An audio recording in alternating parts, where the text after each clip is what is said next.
Well, ethically, I'm not allowed to say that I'm an expert, according to the Arizona State Bar. And a career is probably generous. I've been licensed for 5 years. Just a little background, I'm from the East Coast. I went to law school in Oregon, and then I just landed in northern Arizona. Ended up having to get a job in Phoenix. It was a Spanish-speaking law firm, so that really cemented my Spanish. And then I ended up just being thrown into the fire there doing deportation defense for 2 different law firms in Phoenix, in court almost every day, some days handling 10 different cases. So I'll cover a little bit about how the system works, because that's the thing that most even educated people don't really know. And then I'll cover some other topics, some things that are evolving and changing.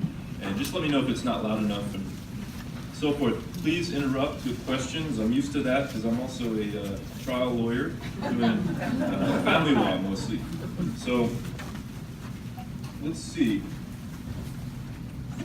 I'll start with deportation. So I start by saying that deportation is really a process more than it is an event. Because one thing that immigrants have is due process rights. There's an exception to that has recently changed a little bit. But you can imagine if someone has a clear defense and they're able to get out of immigration custody, their case takes approximately 5 years to resolve. And that is at the Phoenix Immigration Court. So currently being located in northern Arizona, those are the only deportation cases that I still handle, because the immigration jail cases, they move at about 10 times the speed, and the person's in jail the whole time. And that would be a 4-hour drive from Flagstaff to go to all those hearings. So I don't handle those anymore. So a really important thing is whether someone can be released from immigration jail, or if they're going to have to stay in immigration jail to fight their case. That's the first battle in a lot of these cases. It has to do with the bond, and there's regulations for that, guidelines. But under Trump, and it was already starting to get worse towards the end of the Obama administration, the red line and the amount of bonds being given are getting less and less. It seems like there's some sort of effort to fill those jails. Hopefully not, but eventually get more funding, have more jails, and have those jails also be full of immigrants. And it makes it very difficult, although they do have due process, it makes it difficult to actually represent those people when it's sped up and you have to go to jail, and the court is actually within the jail. You have to convince witnesses to go to the jail. So that's a really important thing that a lot of people don't know. Also, a lot of people don't know that the ones that do get out, their cases can take 5 years, maybe 7 years with appeals. So due process cuts both ways. Jail obviously cuts more one way than the other. Another thing that people don't know about immigration is that immigrants have Freedom of Information Act rights, so they can receive a copy of their immigration file to understand everything that's gone on in their past. A lot of them don't remember what happened 10 years ago, even though it was in court. They lost the papers. They don't know that they have a right to receive those papers. So just a public service announcement here.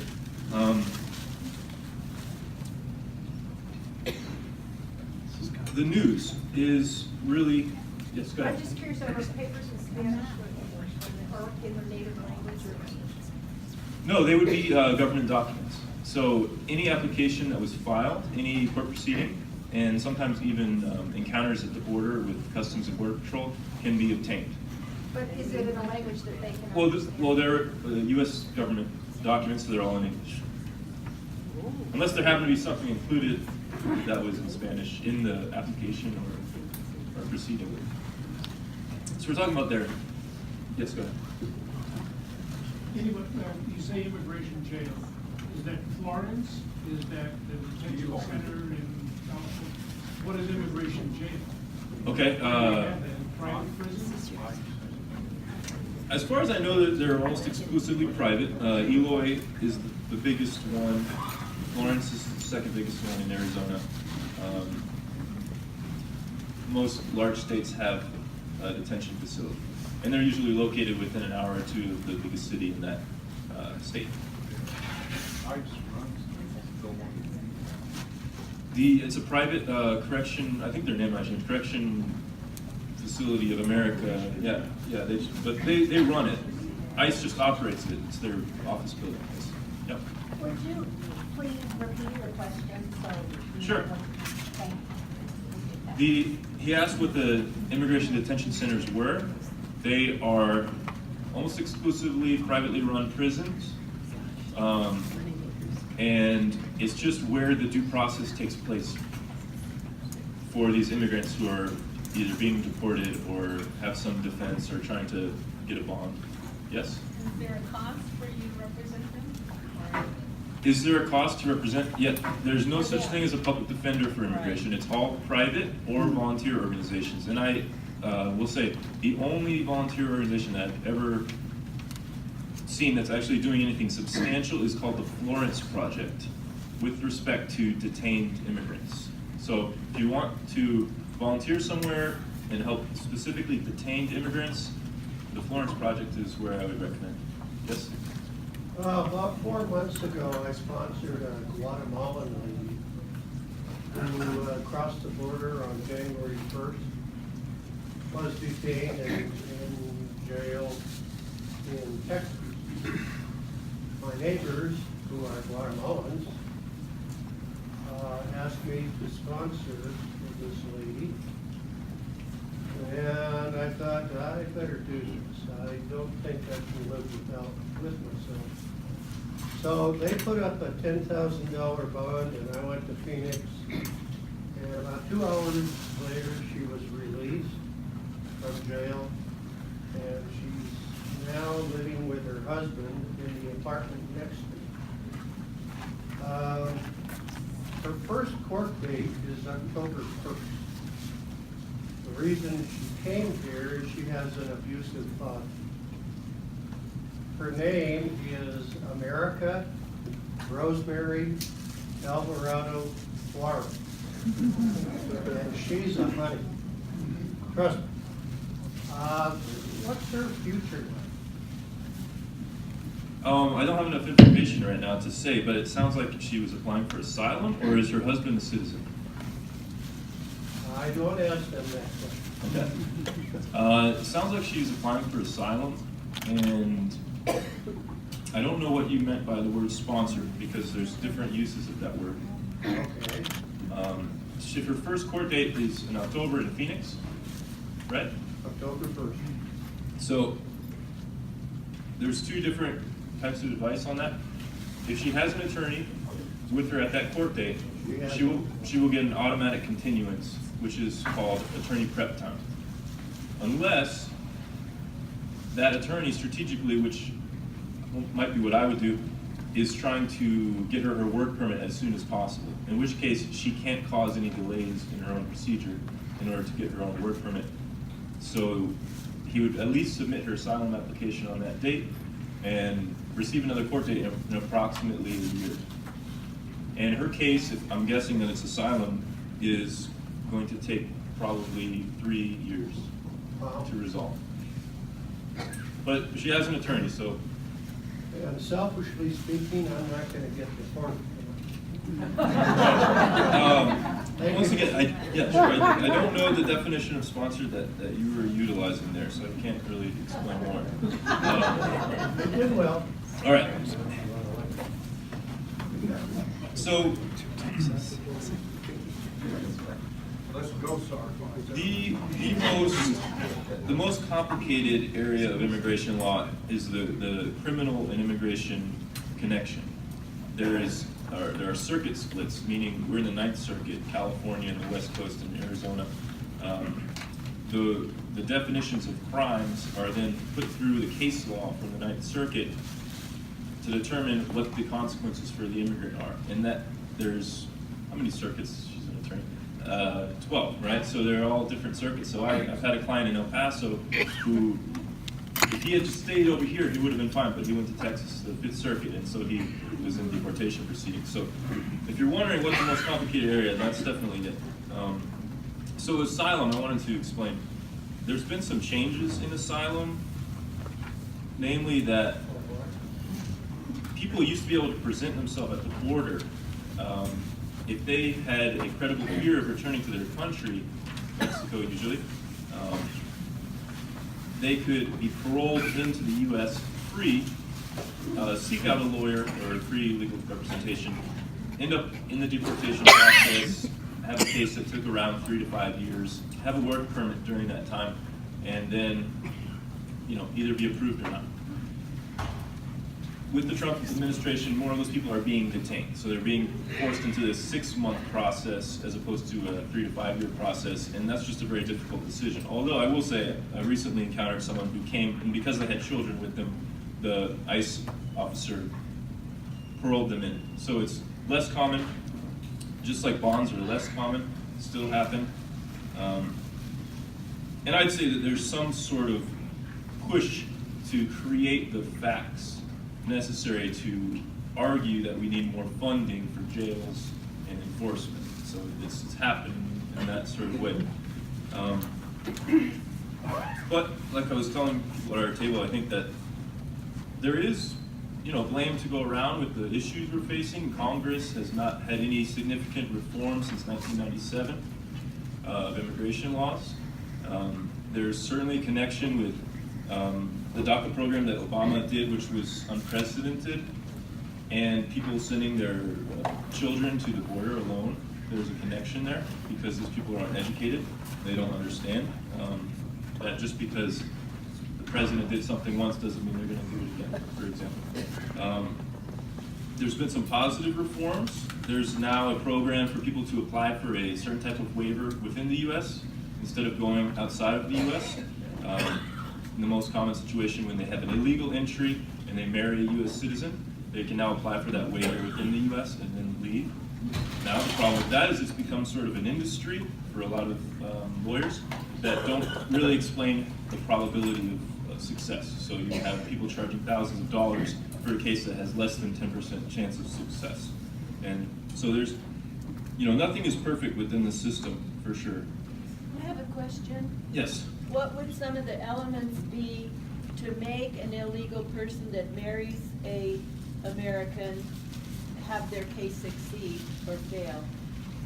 Or is it too many variables? First, I'll just say, because of the way immigration is set up, if your entry to the U.S. was legal, you're not required to leave the country to pick up your residency card.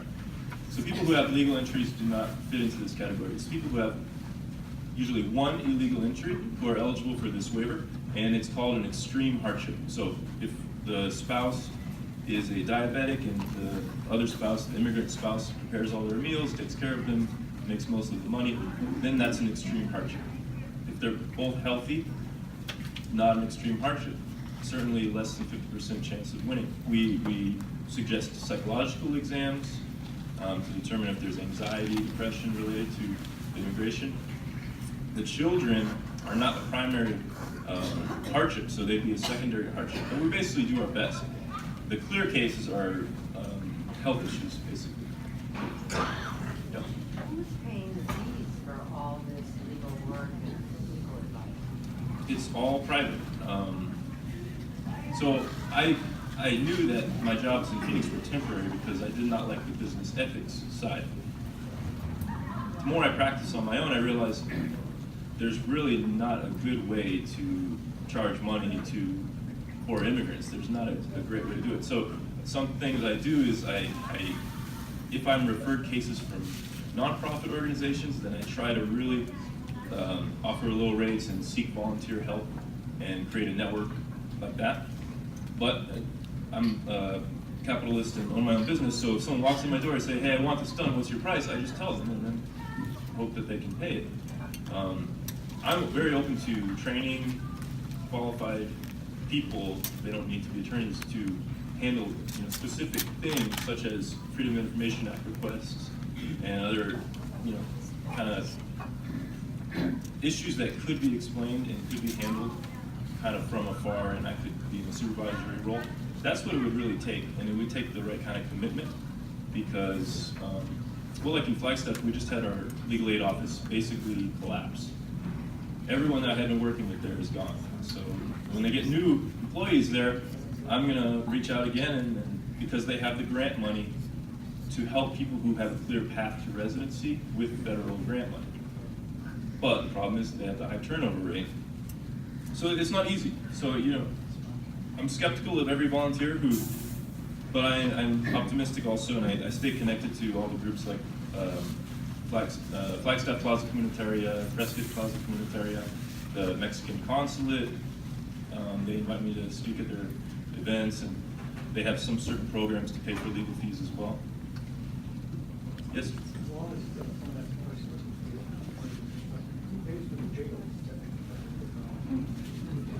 You are paying for the jail. It's about $168 per day per person, I think. Yeah. I can help answer that. Number one, private prisons are there for profit. If you're a prisoner and you don't work, you don't eat, or you're in solitary confinement. That's how they make their money.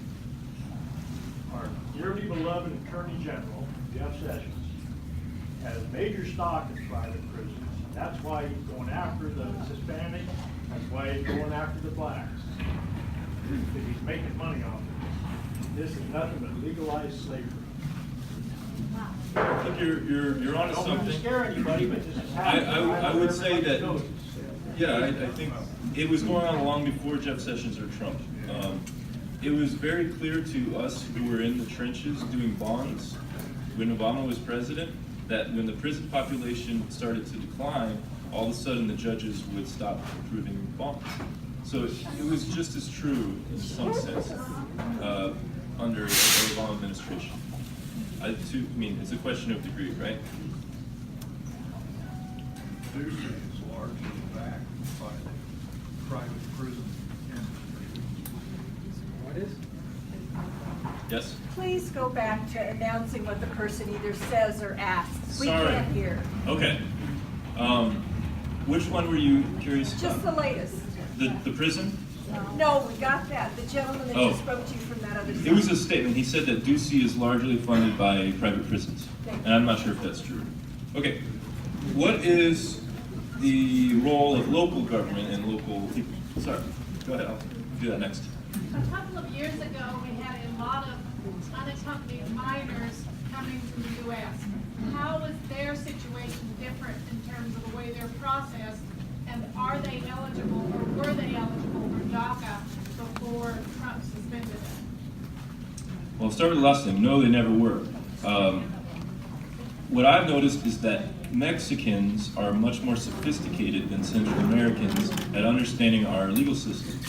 A lot of those unaccompanied minors were from Central American countries, and they thought that they were going to be eligible for DACA or something like DACA, but they're absolutely not.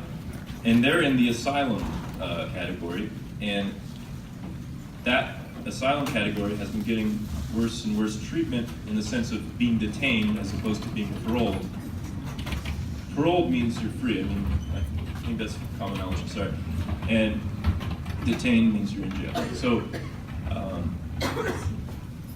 no, they were never eligible. I think it's I travel in Latin America quite a bit, and the news there, you can imagine, is even worse than our news at explaining the realities of what's going on. So, I think that, in a way, the cause of that influx was DACA. I think that's probably the primary cause. So what can local government and local people do? You can convince your county district attorney to challenge the ICE hold policy. So the ICE hold policy is someone arrested on whatever charge, even if the charge is dismissed. The main thing is that they were arrested at one point. They're typically held for 48 hours if it's determined that they are an immigrant, and they call up ICE and they say, do you want us to hold this person? And ICE just says yes or no. Then they have to wait an extra 2 days in jail for ICE to come, interview them, and then determine if they're going to arrest them and take them to immigration jail or not. I think that legally there's the ability to challenge that hold. It's basically just an agreement between the local and federal government that doesn't need to exist. So that's on a county level. In Flagstaff, I know our police department has developed a non-arrest policy for certain common crimes, like driving with a suspended license, which is a crime. The state troopers will still arrest people for that, but the Flagstaff Police Department won't. And you can't imagine that someone might be driving with a suspended license because they can't get a license, so if you get one charge for driving without a license, you automatically will be charged with a suspended license next time, more or less. That could be sort of the straw that breaks the camel's back if they're not eligible for any kind of relief. If they've only been here 9 years instead of 10 years, then they're not eligible for what's called 42B, cancellation of removal. That could be the thing that gets a parent deported and leaves kids without a parent. So it's important, I think, to talk with the local police departments and develop wherever you can that kind of a policy. Yep. Right. You spoke of contesting, not a charge, but a hold. Mm-hmm.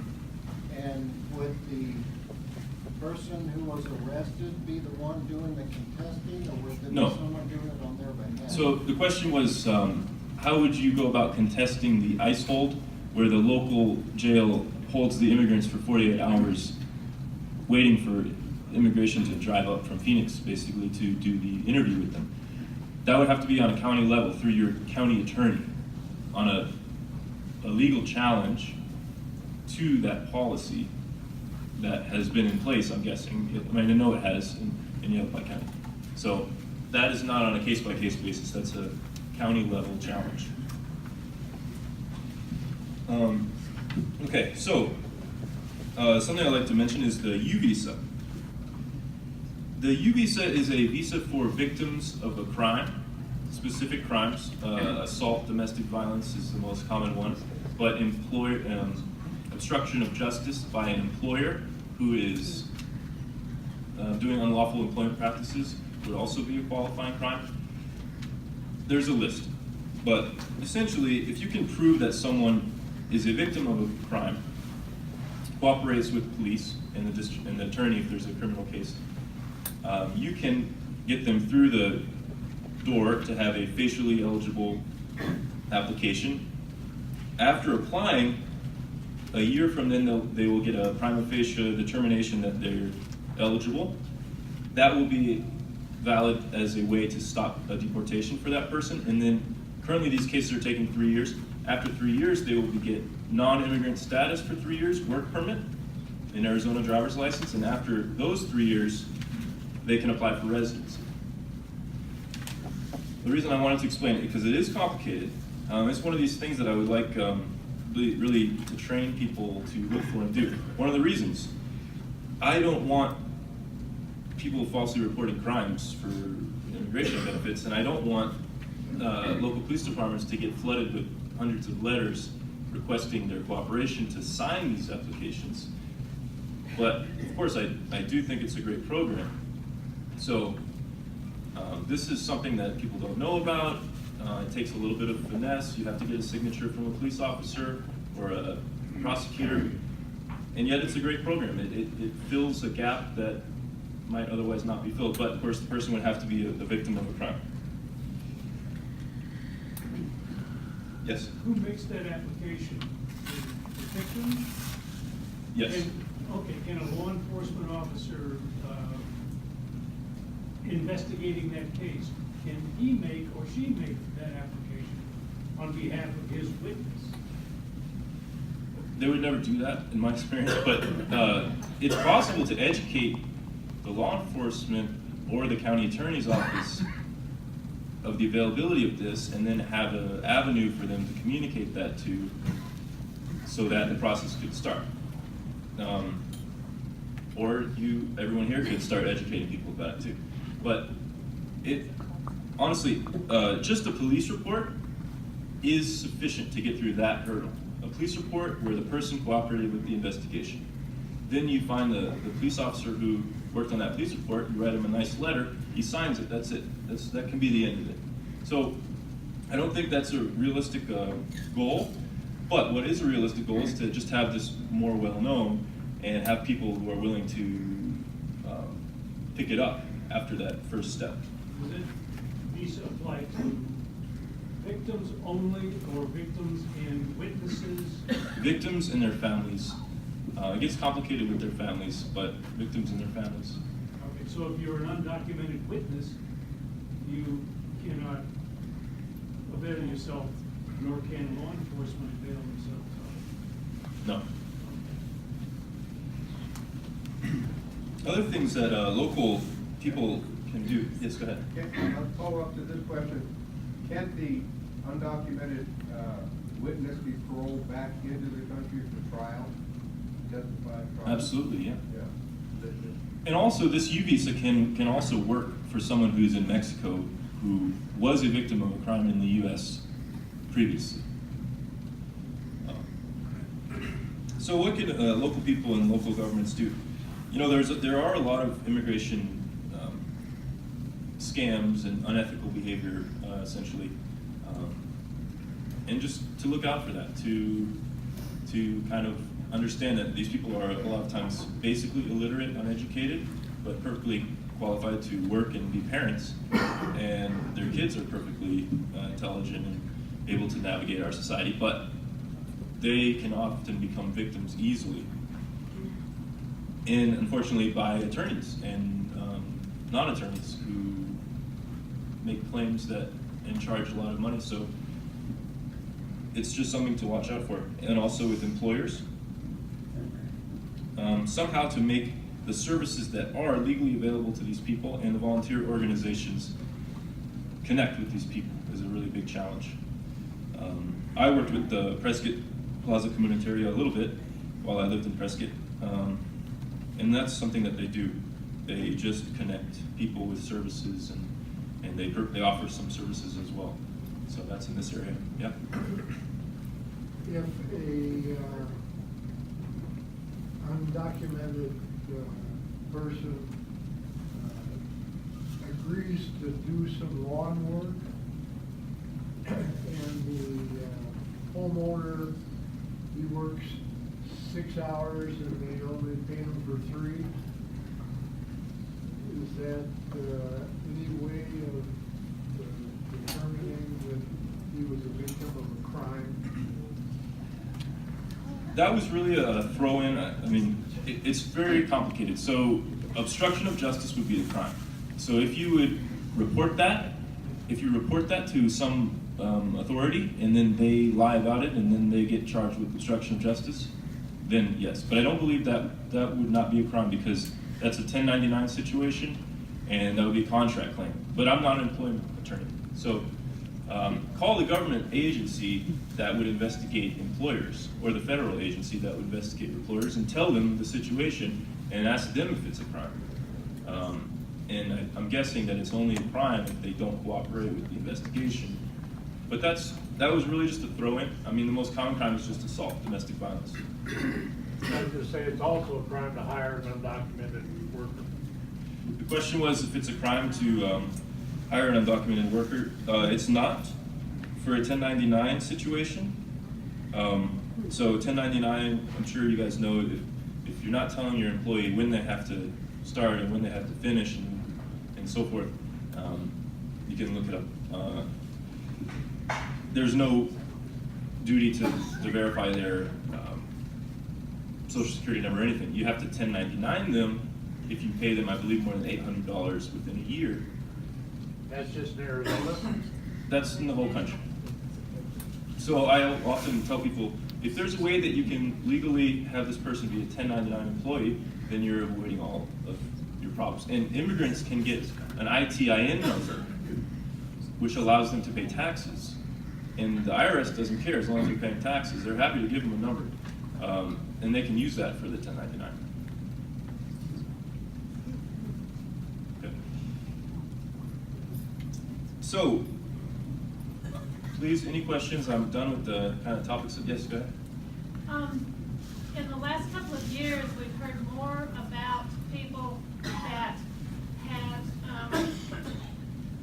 been picked up by ICE but had been released on the condition that they check in with ICE once a year or whatever, and those people are now getting deported.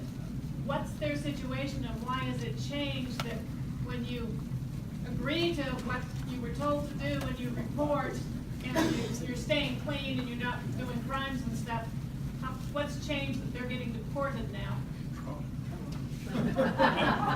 Well, that's a really good question, because it's one of these, I would say, first of all, the news is really misleading and bad, honestly. I just had a client. I negotiated that she would self-surrender and be given a immediate bond of $1,500, the lowest possible, and that was a check-in, and it happened. You know, this is stuff that you see in the news that is really very anecdotal. Yes, there is almost certainly an uptick in that kind of thing, but in a way it's... You're saying she was deported? No, she was not. She was given the bond and released same day. So it's not the same as,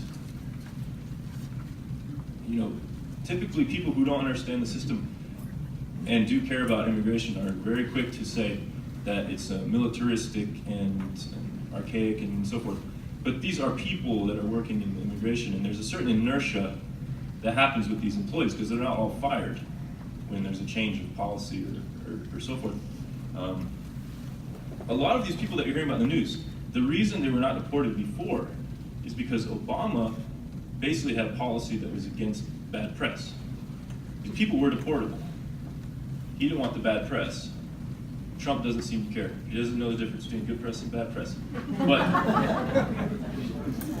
But in a way, you know, that kind of news story is very dangerous because I had to convince my client to go down and to do this because I was convinced that it was her best choice, and if she hadn't done it, then all of a sudden she's a flight risk, they come and they arrest her, the government can argue that she's a flight risk at her bond hearing, and then she doesn't get a bond, and then she's in jail for 6 months fighting her case. So there's some truth to it, but mostly it's intentionally divisive and overly dramatic, the news about things like that. Yes?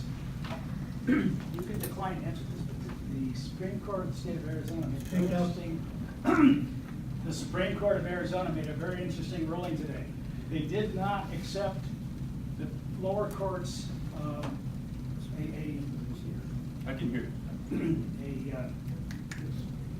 The lower courts made a decision, and the Republicans were trying to get that decision overruled in the Supreme Court. They refused to hear it. Set a very interesting precedent. That determined that it was state law that localities, state, county, and local cities, counties, were not obligated to enforce the federal law of, in this case, the marijuana controlled substances. They could make their own laws, and it was up to the federal government to enforce those laws. Creates an interesting precedent, perhaps, you count on this, for sanctuary cities and immigration cases. Right. The problem is district attorneys are elected officials, and like I said, there is definite legal room to, for example, challenge the ICE hold. To be designated a sanctuary city and then to have the federal government withhold funding for other unrelated programs is a whole different thing that these elected officials may not want to do unless the people let them know that it's a priority for that jurisdiction. Right. So I agree with you. Under that ruling, it might be possible that the sanctuary cities could say, Supreme Court just ruled. Well, no, they already can't. They can't. It's clear. They can't what? They cannot enforce federal laws without compensation or a contractual agreement. But the question is, will they? It's top down, right? So district attorney, the county attorney, is in charge of the legal strategy for the county. And does that county attorney want to make this what they're known for or not, basically? So it's separate because then they can be in the media, they can have funds withheld from totally separate programs, which the federal government is allowed to do. The federal government doesn't need to explain why they're withholding funding. But they are challenging. People are challenging. Yes, and I think there are people who are challenging the ICE hold as well. Thank you. I I understand you to say that Yavapai County, I assume it's the sheriff's department, is cooperating with the federal or with ICE in that if they encounter an undocumented alien, they hold that alien pending ICE. How long can they legally hold somebody without charging them under their own authority? Well, there's two questions there. Under Arizona law, you have 4 days, I believe, to file charges, criminal charges. You have to let them know what the charges are within the day. But this is a different, what I'm talking about is a different thing.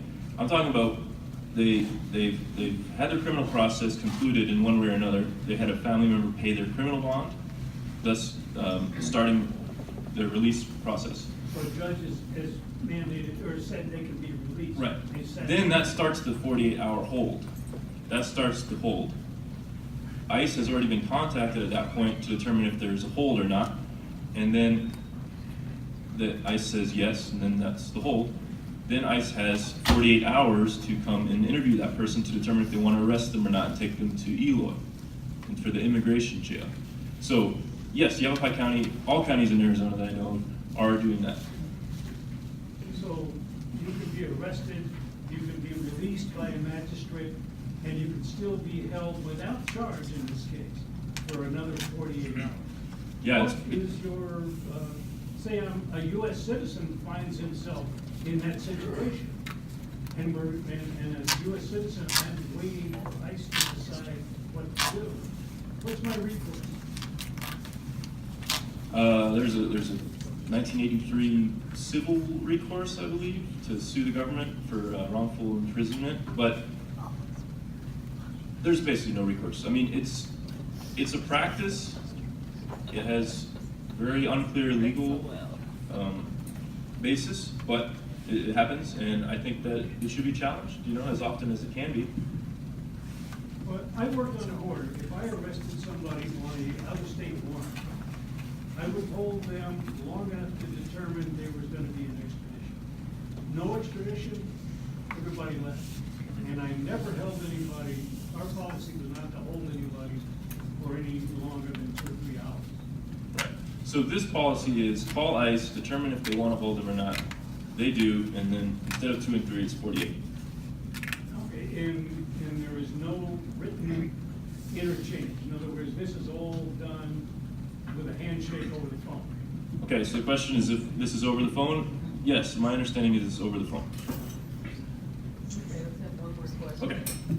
There's one other issue that I encountered as a judge in Tempe, and it's happened in arraignment court all the time.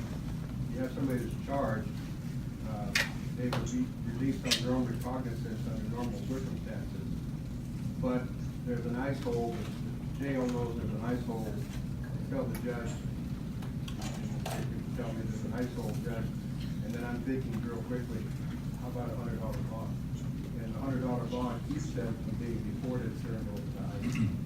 And we would have to. So, yeah, the question is it better for someone to have a $100 bond as opposed to being released?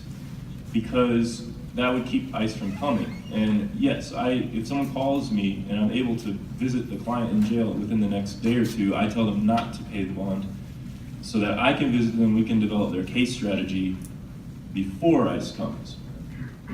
And, well, the good thing about Northern Arizona is usually at least a day, so that's better than Phoenix. But yes, it's better for these people to have a bond that's unpaid and to contact an immigration attorney who can visit them and develop their case strategy before they pay that criminal bond, which triggers the ICE hold, which ICE will then come and potentially take them away, and then things move very quickly from there.